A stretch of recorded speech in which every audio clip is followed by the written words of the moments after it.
Arestado ang 4 na miyembro umano ng termite gang na nagnakaw sa Bamban, Tarlac. Ang grupo umano ang nasa likod ng nakawan sa mga convenience store at bangko sa Central Luzon. Narito ang frontline report.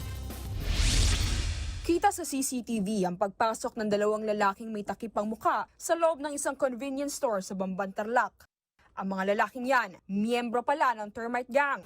Maya-maya pa, binuhat ng isa sa kanila ang vault na nasa sahig lang at inilabas sa establishmento. Sa kuha naman sa labas, makikita muli ang 2 sospek. Buhat pa rin ang isa sa kanila ang vault.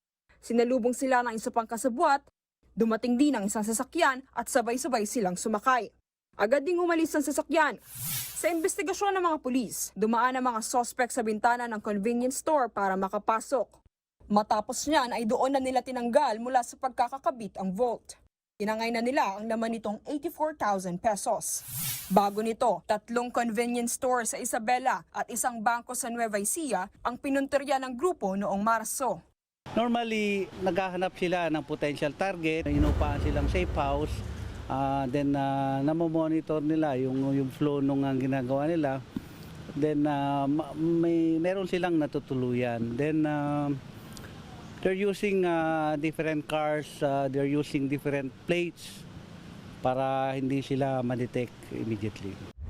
Nagsagawa naman ng follow-up operations ang mga pulis. Nahuli ang leader umano ng grupo at 3 niyang kasabwat sa magkakahiwalay na operasyon sa Pampanga. Backtracking natin after the Bamban case, na-locate namin siya somewhere in Porac.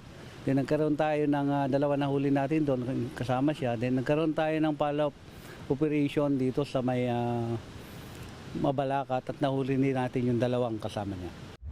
Patuloy namang tinutugis ng mga pulis ang iba pang miyembro ng grupo na pinaniniwalaang nakalabas na ng Central Luzon.